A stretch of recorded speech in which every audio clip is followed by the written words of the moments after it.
আমি অত্যন্ত জরুরি কিছু তথ্য প্রকাশ করতে আপনাদের সামনে এলাম। 2009 সালে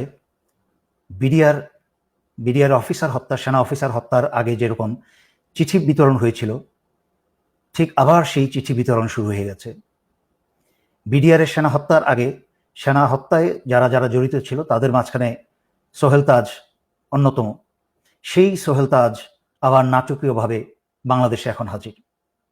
কোন দিকে যাচ্ছে? হঠাৎ করেই জামাত শিবিরকে চিঠি দিয়ে এই স্বৈরাচারী শেখ হাসিনা সরকার বাতিল করল। কোনোটাই কিন্তু বিচ্ছিন্ন ঘটনা নয়। সম্পূর্ণ বিচ্ছিন্ন ঘটনাকে একত্র করে করার দায়িত্ব আমরা কিছু লোক কাজ করে যাই। চিন্তা করে দেখুন, শুধু চিঠিটার সামান্য অংশ দেখাচ্ছি। চিঠিটা ইন্টারনেটে সব জায়গায় ছড়িয়ে বেড়াচ্ছে।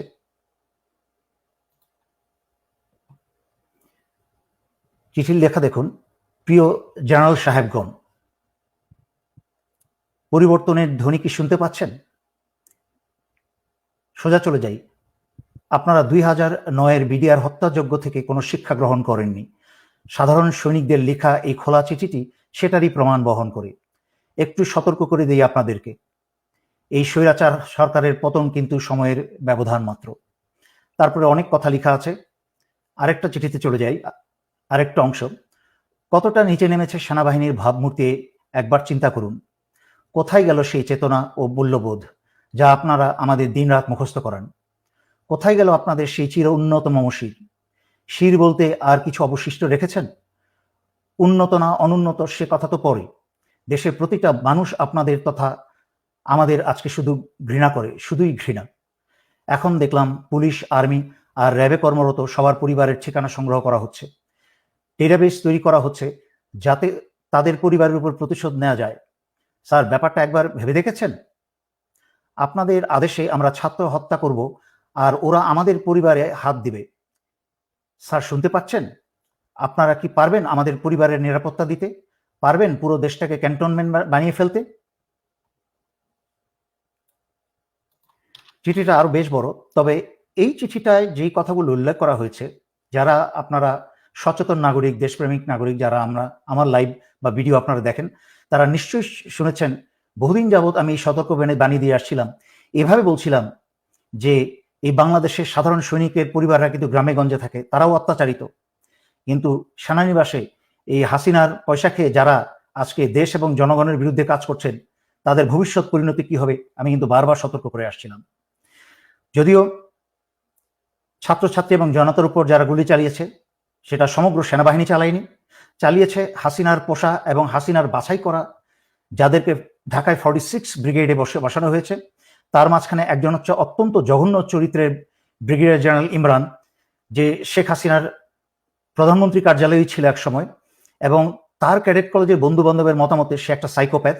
সে নিজের আপন ভাইকেও ঠান্ডা মাথায় খুন করতে দ্বিধা করবে না, এবং তার ক্যাডেট কলেজের বন্ধুরা তাকে বহুবার তাদের কাছ থেকে বিচ্ছিন্ন করেছে তাকে। এই সাইকোপ্যাথকে, হাসিনার মতো এক সাইকোপ্যাথ, এই সাইকোপ্যাথকে 46 ব্রিগেডে বসিয়েছে। আর 46 ব্রিগেড চলে হচ্ছে হাসিনার আত্মীয় বর্তমান সেনা প্রধান জেনারেল ওয়াকারের সরাসরি নির্দেশে, কোনো ডিভিশনের অধীনে নয়। গুলিগুলা ছুড়েছে হচ্ছে এই 46 ব্রিগেডের কিছু কুসেনা, চরিত্রহীন কিছু কুসেনা। সমগ্র বাংলাদেশের অন্যান্য সেনানিবাসে থাকা সেনারা না। তাই আপনারা সমগ্র সেনাবাহিনীর উপর ভুল বুঝবেন না। যদিও সেনাবাহিনীর দায়িত্ব ছিল জনগণের কাতারে দাঁড়িয়ে আসা, জনগণ এবং দেশকে রক্ষা করা, সেইটা পবিত্র দায়িত্ব হচ্ছে জনগণের। যাই হোক, যেহেতু হাসিনা তার সর্বোচ্চ ক্ষমতা ব্যবহার করে ফেলেছে, ক্ষমতায় টিকে থাকার জন্য পুলিশ, বিজিবি, প্যারামিলিটারি সব ব্যবহার করেছে, এমনকি সশস্ত্র বাহিনী ব্যবহার করে কারফিউ পর্যন্ত জারি করেও ছাত্র জনতার বিরুদ্ধে পরাজিত হয়েছে। এখন স্বৈরাচারী শেখ হাসিনার হাতে আর কোনো শক্তি বাকি নেই। সেই কারণে স্বৈরাচারী শেখ হাসিনা বাংলাদেশের চিরশত্রু ভারতের ষড়যন্ত্রের কে আহ্বান জানিয়েছে বিডিআরের মতো আরেকটা হত্যাকাণ্ড ঘটাতে। বাংলাদেশ সেনাবাহিনীতে, সেনানিবাসে বা বিভিন্ন কোনো অর্গানাইজেশনে যদি এই ধরনের একটা হত্যাকাণ্ড চালানো যায়, তাহলে ভারতের পরিকল্পনা হচ্ছে বাংলাদেশকে প্রহরী শূন্য করা, বাংলাদেশের সার্বভৌমত্ব এবং স্বাধীনতা রক্ষা করার জন্য আর কোনো প্রহরী বাকি না থাকে। তাই নিজেদের মাঝখানে রক্তক্ষয় শুরু করে দিয়ে সেনাবাহিনীর অফিসার এবং দেশপ্রেমিক সেনাদেরকে হত্যা করে হাসিনা বাংলাদেশের ভিতরে ভারতীয় সেনা প্রবেশ করাবে। তার উদাহরণ আপনারা দেখেছেন এবং শুনেছেন। স্বৈরাচারী শেখ হাসিনা ভারতের সাথে গোপনে বাংলাদেশের বুক চুরে রেল চলাচলের ব্যবস্থা করেছে। যেই ভারতের রেল বিভাগের ভারতীয় সৈন্যের সংখ্যায় প্রায় 70,000 প্রশিক্ষিত সৈন্য, তারা যে কোনো সময় যে কোনো প্রয়োজনে এই উপমহাদেশে যেখানে ভারতের রেল চলে, রেল যোগাযোগ আছে, সেখানে প্রয়োজনে তারা মুহূর্তেই হাজির হয়ে যেতে পারে। তার মানে এই রেল ব্যবস্থার নাম করে বাংলাদেশের ভিতরে চাইলে ভারত প্রয়োজনে 70,000 সেনা মোতায়েন করতে পারে। একদিকে বাংলাদেশের প্রহরী সেনা হত্যা করবে, আর একদিকে ভারতীয় সেনা প্রবেশ করে বাংলাদেশ দখল করবে এবং স্বৈরাচারী শেখ হাসিনাকে বাঁচাবে। আর তার দায় দায়িত্ব সম্পূর্ণ চাপাবে হচ্ছে জামাত শিবিরের উপরে।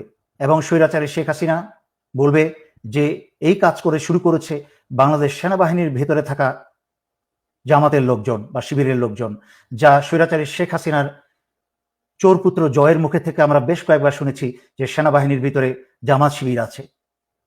সুতরাং আমি সকল জনগণকে অনুরোধ করছি, আপনারা এই মুহূর্ত থেকে অত্যন্ত সচেতন হয়ে যান। কোথাও আপনারা একা থাকবেন না। কোথাও আপনাদেরকে বাসা বাড়িতে এলাকায় যদি পুলিশি হানা হয়, তাহলে আপনারা সারা এলাকার মানুষ ঘিরে ধরবেন এবং ছাত্রছাত্রী তোমরা সবাই পকেটের মাঝখানে তোমরা মরিচের গুঁড়া রাখবে। কাছের থেকে এসে ছাত্রলীগ পুলিশ যারাই তোমাদেরকে ধরে নিয়ে যেতে চাইবে তাদের চোখে মুখে মরিচের গুঁড়া মেরে দাও। এটা হচ্ছে ন্যূনতম তোমাদের ডিফেন্স। তাছাড়াও হাতে যা পারো তোমরা রাখো সংঘবদ্ধভাবে। নাও আসছি সর্বোপরি সশস্ত্র বাহিনীর প্রতি। ইতিমধ্যে 57 জন ভাই হারিয়েছেন, তখন কোনো পদক্ষেপ নেন নাই ভাইদের বাঁচানো। দেশ ভারতের দখলে চলে গেছে এই স্বৈরাচারী হাসিনার কারণে। 15 বছর ধরে যাবৎ বাংলাদেশের সবকিছু স্বাধীনতা, সার্বভৌমত্ব, এমনকি জনগণের জান মাল, বাংলাদেশের অর্থনীতি সবকিছু ভারতের হাতে তুলে দিয়েছে। আরো অপেক্ষা করবেন নিজের এবং নিজের স্ত্রী সন্তানের রক্ত দিয়ে? এখনো সময় আছে। আজকে রাত্রে ভোরের অপেক্ষা না থেকেই আপনারা অস্ত্র হাতে জরুরি অবস্থা জারি করে সারা বাংলাদেশের ক্ষমতাবার হাতে তুলে নিন এবং ছাত্র আন্দোলনরত ছাত্র জনতার সাথে কাঁধে কাঁধ মিলিয়ে বাংলাদেশ রক্ষায় দাঁড়িয়ে যান। আমি বাংলাদেশ সংগ্রামরত আন্দোলনরত ছাত্র ছাত্রী জনতা এবং দেশপ্রেমিক সশস্ত্র বাহিনীর পক্ষ থেকেই স্বৈরাচারী শেখ হাসিনার সরকারকে বহিষ্কার ঘোষণা করছি। স্বৈরাচারী শেখ হাসিনা সরকার আজ থেকে বাংলাদেশে সম্পূর্ণ অকার্যকর ঘোষণা করা হলো এবং স্বৈরাচারী শেখ হাসিনার আওয়ামী লীগের যে কোনো সদস্যকে পেলে আপনারা গ্রেফতার করে জেলে সোপর্দ করুন। সশস্ত্র বাহিনী, দেশপ্রেমিক বিজিবি সকলের উদ্দেশ্যে আপনারা বিজিবির প্রতি সারা বাংলাদেশের সীমানা পাহারা দিন এবং সশস্ত্র বাহিনীর নিজ অন্যান্য দায়িত্বের পাশাপাশি দায়িত্ব সকল বিমানবন্দরগুলোকে দৃষ্টিতে আনুন এবং পাহারায় রাখুন যেন আওয়ামী লীগের কেউ পালিয়ে যেতে না পারে।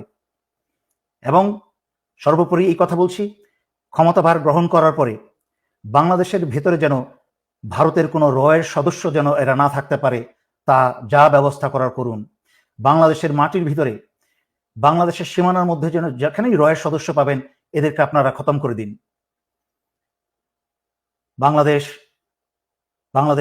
বাংলাদেশ স্বাধীনতা, সার্বভৌমত্ব কে রক্ষা করার দায়িত্ব আমরা যারা বেঁচে আছি এবং পরবর্তী প্রজন্ম বা নতুন প্রজন্ম ইতিমধ্যে তাদের দায়িত্ব 15 বছর অবহেলার পরে তারা এখন দায়িত্ব বুঝতে শুরু করে দিয়েছে, তারা দেশ ভালোবাসতে শুরু করে দিয়েছে। তাদের মাঝখানে আর মৃত্যুর ভয় নেই। তাদের মাঝখানে যখন মৃত্যুর ভয় চলে গেছে তখনই হয়েছে স্বৈরাচারী শেখ হাসিনার ক্ষয়। হাসিনাকে আর এক মুহূর্ত টিকতে দেওয়া যাবে না। যেখানেই পাবেন এদেরকে আপনারা গণধোলাই দিতে শুরু করেন। সশস্ত্র বাহিনী, আবারও বলছি শেষ কথা, জরুরি অবস্থা জারি করে বাঁচতে হলে, দেশকে বাঁচাতে হলে, জনগণকে বাঁচাতে হলে জরুরি অবস্থা জারি করে এখনই ক্ষমতা হাতে নিন। এই বলে আমি আজকের জন্য এখানেই শেষ করছি। ধন্যবাদ। আসসালামু আলাইকুম।